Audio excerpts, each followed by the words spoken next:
Thank you. Thank you so much. Please be seated. Thank you, Secretary Hagel, for your introduction and for your lifetime of service. From a young Army sergeant in Vietnam to our nation's 24th Secretary of Defense.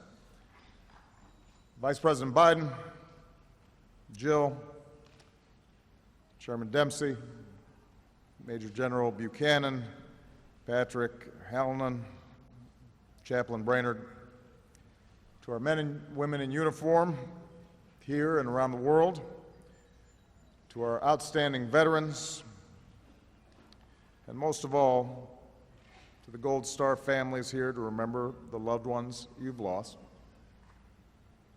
Michelle and I are humbled and honored to commemorate this Memorial Day with you. Every year, this ceremony marks another page in the life of our nation.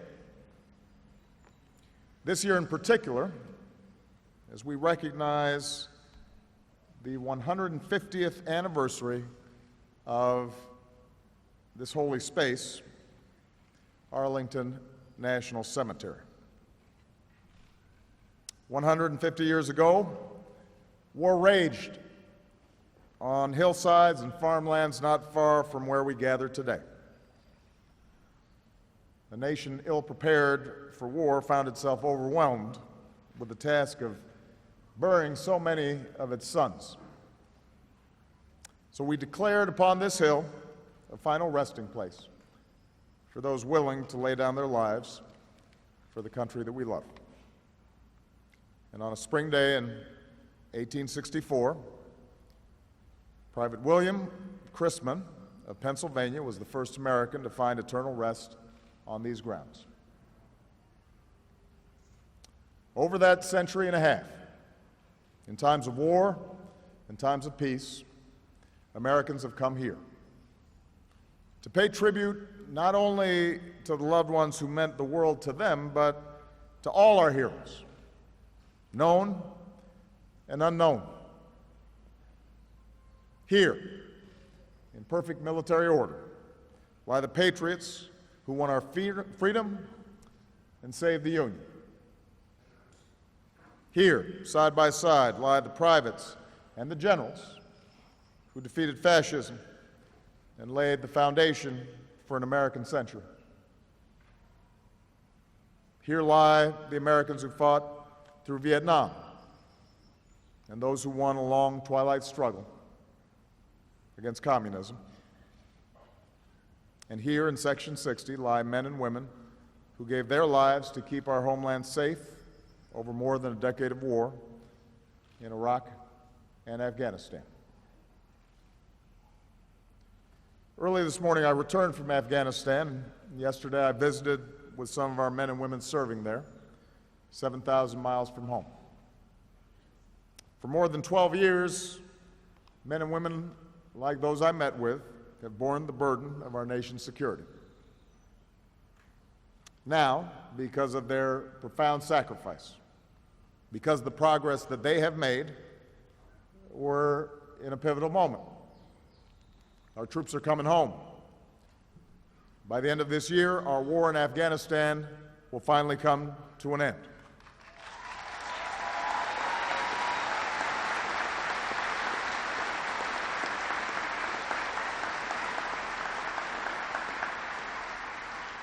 And yesterday at Bagram and here today at Arlington, we pay tribute to the nearly 2,200 American patriots who've made the ultimate sacrifice in Afghanistan.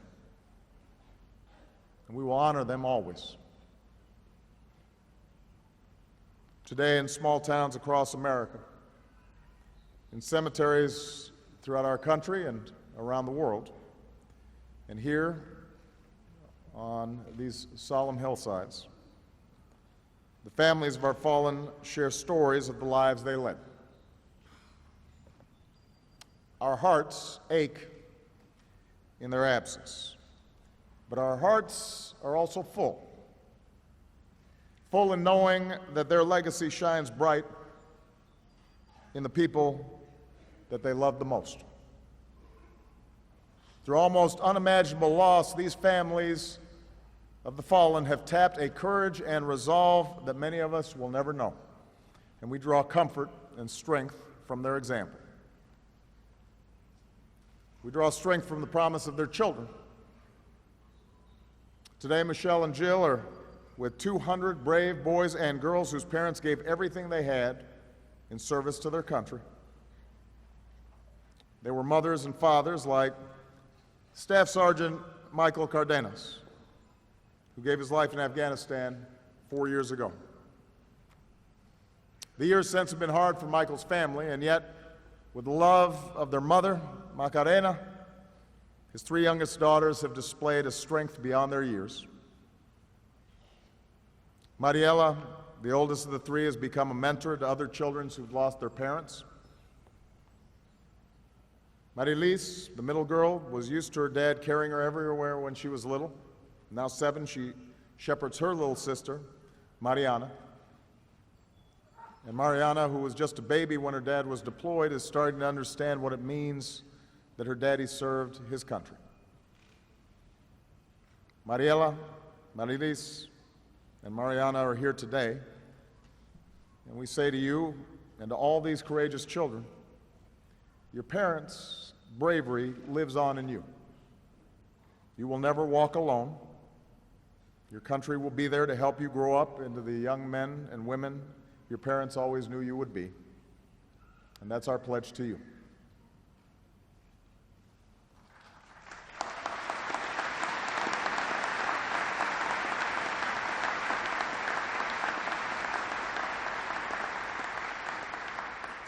We draw strength as well from the love of the spouses of the fallen. Sergeant First Class Joseph Gant was a young man but already a veteran of World War II when he met Clara Edwards on a train headed to California. He spent 2 years courting Clara before she finally agreed to marry him.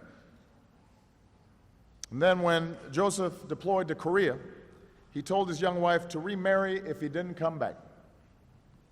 She told him no. He had a hard enough time getting her to say yes in the first place, she said. He had waited 2 years for her. She'd wait as long as it took for him to come home. When Joseph went missing in action, Clara waited. She waited 63 years. Meanwhile, our country continued to work to bring home the missing from all our wars. And then last December,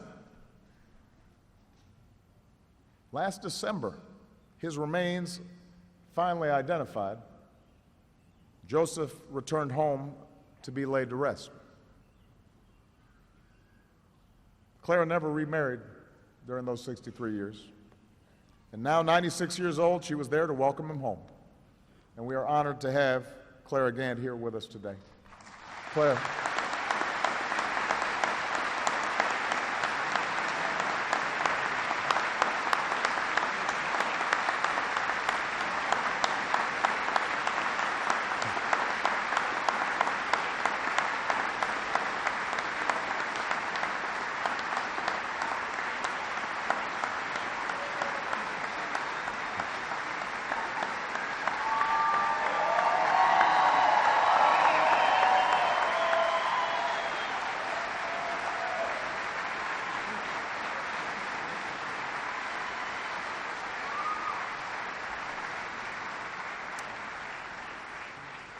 We also draw strength from the parents who have given their sons and daughters to America. Earlier this year in my State of the Union address, I spoke of the remarkable story and grueling recovery of Sergeant First Class Corey Remsburg, who was severely injured by a massive roadside bomb in Afghanistan. And when he stood there in the balcony, it reminded our entire nation that we are blessed to be protected by patriots like him. But that was only part of the story. Today I want to close with the story of Corey's brother-in-arms, Sergeant Roberto Sanchez, who was killed by that same explosion. Rob wasn't a big guy, but his mother, Wendy, remembers that he was larger than life. always surrounded by friends and melting hearts with a devastating smile. Rob admired the Army from a young age, dressed up as a soldier the first time he went out for Halloween, and for many Halloweens after that. He meticulously arranged and rearranged G.I. Joes on his bedroom floor.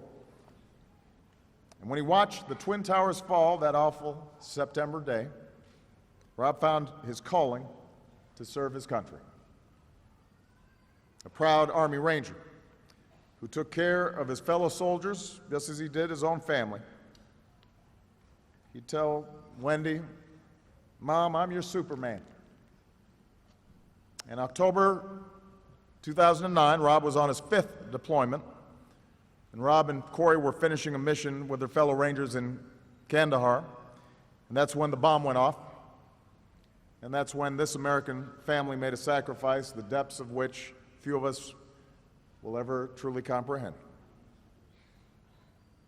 And in the years since, Wendy's dug deep to find the strength to live without Rob. She keeps in touch with Corey, who she finally had a chance to meet and spend some time with this past week, sharing their memories of Rob. She runs half marathons.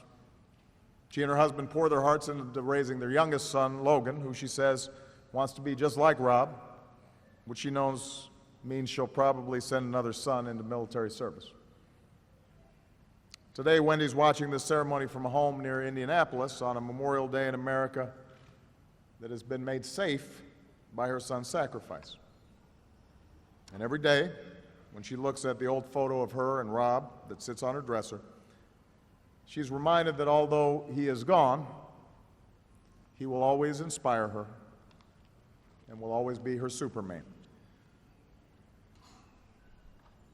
For the parents who have lost a child, for the husbands and wives who've lost a partner, for the children who've lost a parent, this day and this place are solemn reminders of the extraordinary sacrifice they have made in our name. But today reminds us as well that for these family and for their comrades in arms, their service to our nation endures. There are few who truly understand what it means to send a child into war or to watch a battle buddy give his life to save others. On this Memorial Day and every day, these are the families and veterans we're sworn to look after. And so here on these hallowed grounds, we rededicate ourselves to our sacred obligations to all who wear America's uniform and to the families who stand by them always. That our troops will have the resources they need to do their job, that our nation will never stop searching for those who've gone missing, who are held as prisoners of war, that, as we've been reminded in recent days, we must do more to keep faith with our veterans and their families and ensure they get the care and benefits and opportunities that they've earned and that they deserve. These Americans have done their duty. They ask nothing more than that our country does ours, now and for decades to come.